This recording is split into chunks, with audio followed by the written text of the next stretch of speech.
Welcome back to channel. അങ്ങനെ ആ bus സ്റ്റാൻഡിലെ കാത്തിരിപ്പിന് ഒരവസാനമായി കേട്ടോ. ദാ ആ പിങ്ക് ഷർട്ട് ഇട്ടിരിക്കുന്ന ആളാണ് എൻ്റെ അപ്പാച്ചി.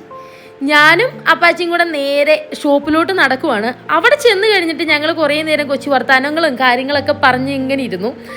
ആൾക്ക് എന്നെ കണ്ടു കഴിഞ്ഞപ്പോഴത്തേനും ഭയങ്കര സന്തോഷമായിരുന്നു കേട്ടോ. എന്താ പറയുക, ഫേസൊക്കെ ബ്രൈറ്റായി തുടുത്തു. പിന്നെ ഞാനും ഫുഡ് കഴിച്ചിട്ടുണ്ടായിരുന്നില്ല, അപ്പാച്ചി ഫുഡ് കഴിച്ചിട്ടുണ്ടായിരുന്നില്ല. ഞങ്ങൾ രണ്ടുപേരും പിന്നെ അതിൻ്റെ അടുത്തുള്ളൊരു വെജിറ്റേറിയൻ ഹോട്ടലിൽ പോയിട്ട് 2 മസാല ദോശ വാങ്ങിച്ച് കഴിച്ചു വിത്ത് വട. പിന്നെ പപ്പ അങ്ങനെ അധികം ഫുഡ് കഴിക്കുന്ന ഒരു കൂട്ടത്തിലല്ല, എന്നാലും എൻ്റെ കൂടെ കൂട്ടുപിടിച്ചു. ലാസ്റ്റ് ഇത് ഗോൾഡിൻ്റെ പ്യൂരിറ്റി ചെക്ക് ചെയ്യുന്ന ഒരു മെഷീനാണ് കേട്ടോ. അപ്പോൾ അതിൻ്റെ കാര്യങ്ങളൊക്കെ എനിക്കിങ്ങനെ പറഞ്ഞു തരുമായിരുന്നു. നമ്മൾ അതിൻ്റെ അകത്ത് ഗോൾഡ് വെച്ച് കഴിയുവാണെങ്കിൽ അതിലെന്തോരം ഗോൾഡ്, അതുപോലെ തന്നെ ചെമ്പ്, അത് 916 ആണോ 18 ക്യാരറ്റ് ആണോ, അങ്ങനെയുള്ള കാര്യങ്ങളെല്ലാം നമുക്ക് ഇതിൻ്റെ അകത്ത് അറിയാൻ പറ്റും. അങ്ങനെ അതെല്ലാം പഠിപ്പിച്ച് ഞങ്ങളൊരു ജ്യൂസൊക്കെ കുടിച്ചിട്ട് ഞങ്ങൾ അടുത്ത പരിപാടിയിലോട്ട് നേരെ കിടന്നു.